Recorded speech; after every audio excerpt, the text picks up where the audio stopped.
Bonjour à tous. Aujourd'hui, je me suis dit que j'allais faire une vidéo explicative de l'inflation. Pourquoi l'inflation en particulier?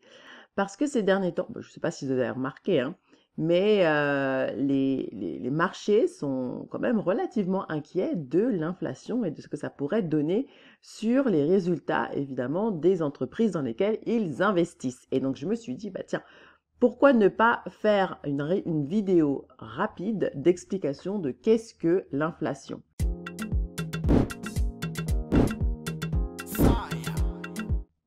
Alors, si c'est la première fois que vous êtes sur ma chaîne, merci beaucoup d'être là. Je m'appelle Vanessa et je suis votre analyste financière ou analyste de manière générale préférée.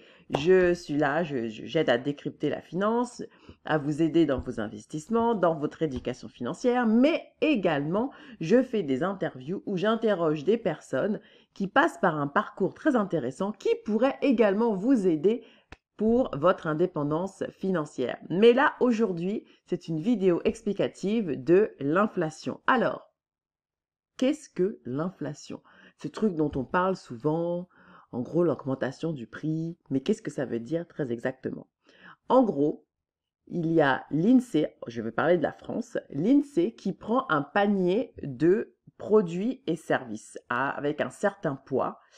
Et ce qu'elle fait, tout simplement, c'est qu'elle prend le prix de ce panier, en gros c'est une moyenne pondérée, elle prend ce prix, donc admettons dans le panier il y a des tomates, il y a du pain, il y a du fromage, et elle prend le prix à une année, on va dire à l'instant T, et en gros un an plus tard, elle prend ce même panier et elle recalcule le prix.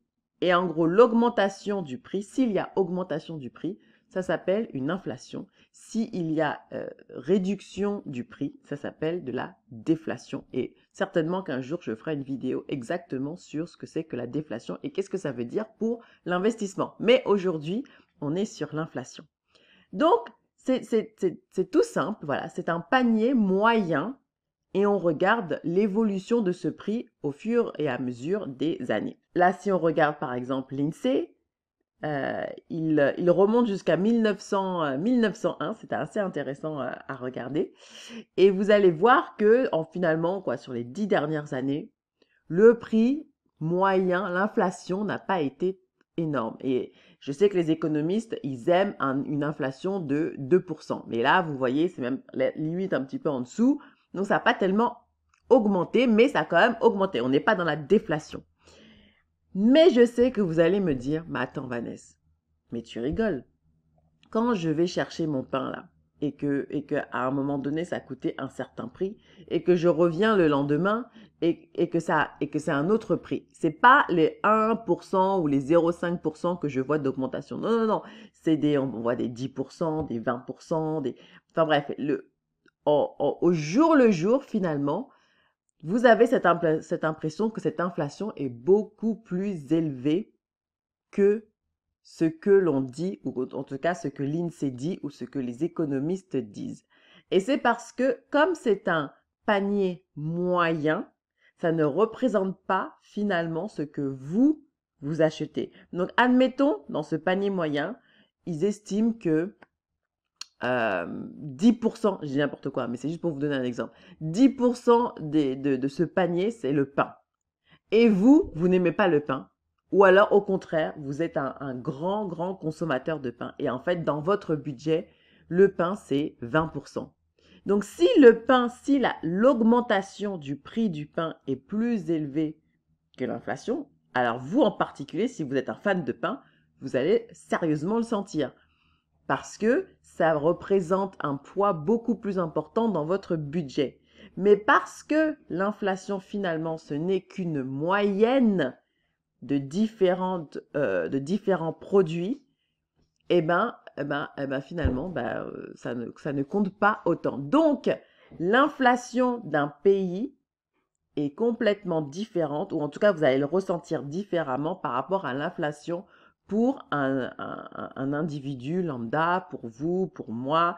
Et par exemple, si vous êtes un gros fumeur, ce que je ne vous conseille pas, mais admettons que vous soyez un gros fumeur, évidemment que le prix, le, oui, vraiment, l'inflation, l'augmentation du prix, vous n'allez pas le ressentir de la même façon que quelqu'un qui ne fume pas. Donc, du coup, ne fumez pas. Mais c'est pour vous, en gros, vous expliquer, voilà pourquoi est-ce qu'il y a une telle dichotomie entre ce que vous voyez si vous regardez les informations et que vous vérifiez de manière générale l'évolution de l'inflation, l'augmentation du prix, et ce que vous vivez au jour le jour. Donc ça, c'est pour l'explication de l'inflation. Maintenant, pourquoi est-ce que, en gros, les marchés financiers ont peur ou sont pas fans d'une grosse inflation? Qu'est-ce que ça veut dire l'inflation? Ça veut dire qu'en gros, vous allez perdre du pouvoir d'achat. Pourquoi? Parce que, admettons, vous avez un pain qui coûte aujourd'hui 1 euro. Et 1 an plus tard, on va juste pour le calcul, ce même pain coûte 1,50 €. Mais est-ce que votre salaire a augmenté de 50%? Parce que du coup, le prix du pain a augmenté de 50%. Et non, ça n'a pas augmenté de 50%, malheureusement. Et donc, qu'est-ce qui se passe? Il se passe qu'avec votre même salaire ou peut-être 1% d'augmentation, admettons, eh ben, vous devez acheter ce pain à 1,50 € qui, lui, a pris 50%. C'est juste pour l'explication. Ça ne prend pas 50% d'un coup et encore, et encore. Mais donc, c'est pour vous dire que vous perdez en fait en pouvoir d'achat avec une grosse inflation. Et si vous perdez en pouvoir d'achat, eh ben, vous allez moins acheter de produits, vous allez moins consommer de services, vous allez vous serrer la ceinture parce que bon, c'est un peu chaud.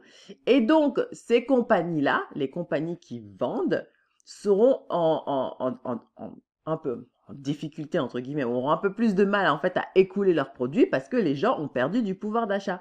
Donc, qu'est-ce qui se passe? C'est soit elles sont elles-mêmes obligées de réduire leurs coûts si elles sont notamment sur des stratégies de volume, donc un peu comme peut-être les supermarchés vont réduire leurs coûts, ou alors vous irez aller acheter dans des supermarchés où les prix sont absolument à ras les pâquerettes parce que vous perdez du pouvoir d'achat. Et donc ces supermarchés-là sont obligés du coup de concurrencer les supermarchés de premier prix. Du coup, en termes d'investissement, comment se prémunir, ou en tout cas comment quel type d'investissement vous devez faire pour justement limiter votre exposition à l'inflation. Et donc, parmi les industries qui finalement sont intéressantes quand il y a de l'inflation, c'est celles qui sont capables de faire passer en fait l'augmentation de prix à leurs consommateurs. Et typiquement, une industrie qui fait ça, c'est l'industrie pétrolière. C'est-à-dire que ça monte, ça descend, tu vois, le prix monte et descend. Et en fait, le consommateur, il est complètement habitué au fait que, bon, bah, quand le pétrole diminue, ça coûte moins cher. Quand le pétrole augmente, ça coûte plus cher. Donc, c'est pareil. Donc, ça veut dire que si il y a une grosse inflation et que du coup, le secteur pétrolier, pour une raison ou pour une autre, se retrouve à devoir payer plus, à avoir plus de coûts pour pouvoir extraire ce pétrole, ils vont faire passer cette augmentation de coûts aux consommateurs et donc du coup garder leur marge, autant que faire se peut. Donc des industries comme ça, des industries de type matières premières, donc pareil, l'or, c'est pareil, on a l'habitude, ça monte, ça descend, ça monte, ça descend, en fonction en gros du prix de l'or. Et donc voilà des types d'industries qui sont capables de faire passer tranquillement, en fait, l'augmentation des prix, donc l'inflation, à leurs consommateurs.